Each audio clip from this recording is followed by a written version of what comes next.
WBO junior featherweight world title. And then just moments ago, what an 11th round out of Vasily Lomachenko. Let's look at the CompuBox final tally. The power punches. Look at that final column for Lomachenko. He landed 158 power punches. You had the uppercut in the 11th round. You had the left hands throughout. Dominating performance on power punches and 46%. Tremendous accuracy. Let's go hear from the guys on the set. Stephen A. and I'm going to talk. I'm exhausted, but let's listen to Loma's post-fight interview, and we're going to talk about what's possibly next. Here's the question.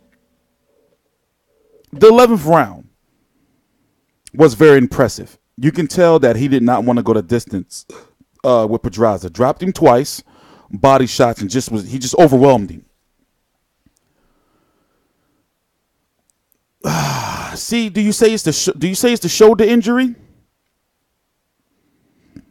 Or do you give Pedraza the credit that he deserves and he's a really good fighter. His game plan, to an extent, was causing Loma some issues. He held his ground.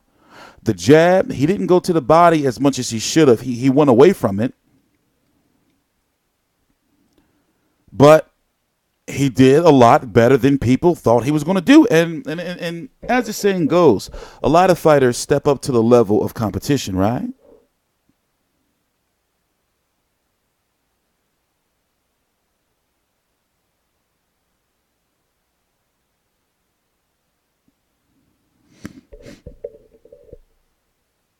Let's listen in.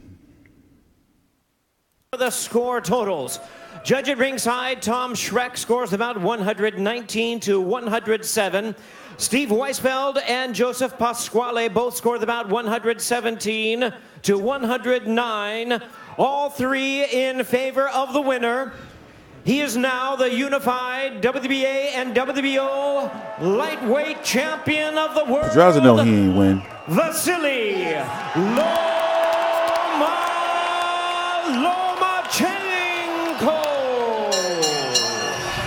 Vasily Lomachenko has unified the WBA and WBO lightweight world title. Pedraza tried as he could for the most part. Then came that 11. You know, the biggest thing now is who is Lomachenko going to fight? You know?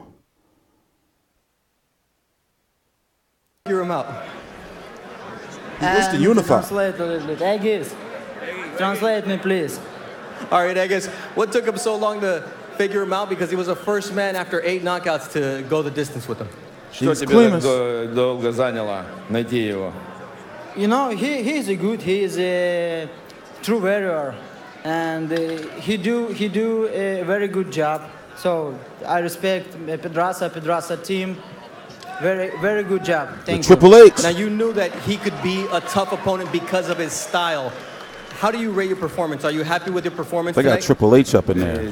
Ты рад своему выступлению? I guess this was best for business. Of course.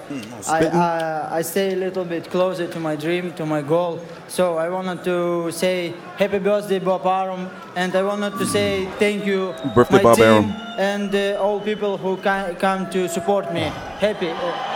Thank you very much. How did the shoulder hold up? When did you get confident with your shoulder tonight? Плечо.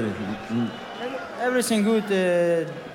I don't have a problem, so I'm healthy 100%. Thank you. You had never done this. You have 2 belts tonight. You're unified. What does it mean to you? Oh, I think I told later, да? Я раньше говорил же, что мне знал, что это знаю. Early. I told early. I don't want to repeat. 1 man, 1 belt. That's what Vasily Lomachenko wants at lightweight. We didn't learn nothing. Who do you want next? He won all the belts. Of course, I want 2 more belts, and maybe we can make in the next year fight with Mikey Garcia. That's a fight that boxing needs. So Vasily Lomachenko wants to do this for his father, and he also wants to unify all the belts. Mike. You got Mikey Garcia, who fighting Errol Spence. Lomachenko wants him. You got Terrence Crawford fighting Mikey Garcia.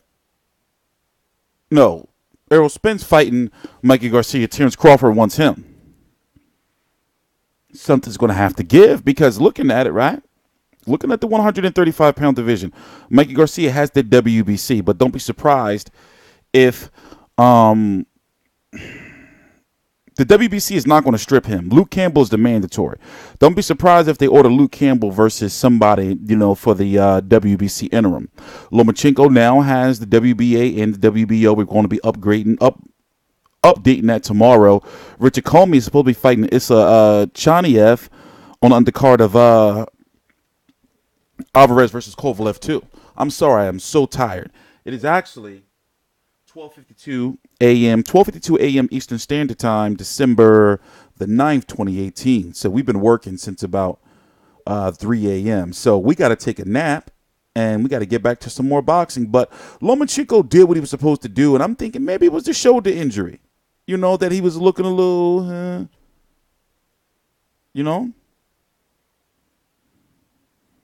But that still doesn't mean that he's not, like, number 2 pound for pound.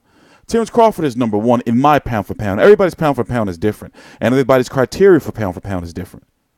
But when you look at the fact that he was undisputed, a lot of people seem to not understand, like, what that means. Like, But if we were to talk about a logical next opponent for Lomachenko, if we don't see Luke Campbell versus Anthony Crolla next, we could see Lomachenko versus Crolla.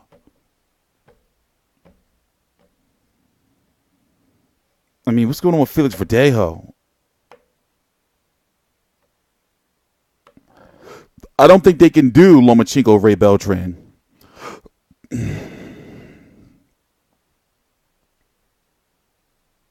Remember, when you're a champ, you got to fight somebody in the top 15. So this top 15 of the WBA and WBO could change. Gervonta Davis, he ain't never fight Lomachenko. Let's not even talk about it.